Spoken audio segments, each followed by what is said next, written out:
Everyone so Geoffrey Hinton might भी सब लोग जानते होंगे। He is a computer scientist और उनको एआई का गॉडफादर अभी मॉडर्न में कहते हैं। सो एआई के गॉडफादर जेफरी हिंटन का रिग्रेट कल एक न्यूज आई, अभी लगभग कल ही उन्होंने बोला है कि जो एआई है वो you know AI godfather Geoffrey Hinton का एक रिग्रेट उन्होंने बताया कि क्या एआई इंसान से ज्यादा डेंजरस बन सकता है। ये एक न्यूज थी, राइट। सो ये एक अवेयरनेस के लिए मैं भी आपसे बात कर रहा हूँ। तो देखिए एआई, मुझे देखो उन्होंने बोला कि मुझे पहले ही एआई का डेंजर्स का अंदाजा लगाना चाहिए था। हिंटन, जिनकी रिसर्च ने मॉडर्न एआई जैसे जीपीटी चैटबॉट्स का बेस बनाया, अब कह रहे हैं कि एआई इंसान से ज्यादा इंटेलिजेंट बन सकता है, राइट। उन्होंने ये भी कहा जीपीटी 4 जैसे टूल्स के पास जनरल नॉलेज ह्यूमन से कहीं ज्यादा है, अब बस रीजनिंग में थोड़ा सा पीछे है, पर वो भी जल्दी कैचअप कर रहा है, राइट।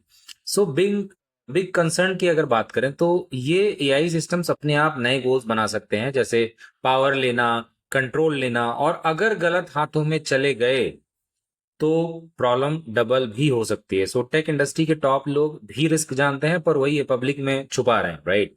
सो हिंटन ने बोला, मैं गूगल छोड़ा ताकि फ्रीली एआई के रिस्क पे बात कर सकूं। डीप माइंड के सीईओ डेमिस हैसाबिस भी मानते हैं कि एआई को गलत लोगों से बचाना अब सबसे बड़ा चैलेंज है, right. So why this awareness matters, why I'm talking about for youth and public impact. देखिए, for youth AI is not just a cool tool, right? It's a double edged sword. Young minds need to understand both its potential and dangers, right? Career guidance के point of view से देखा जाए तो knowing risk help future developers build safe AI, not just powerful AI, right.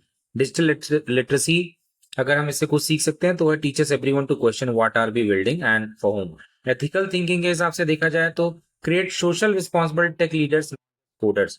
तो आप भी news पढ़िए उन्होंने क्या क्या बोला है और आगे बढ़िए।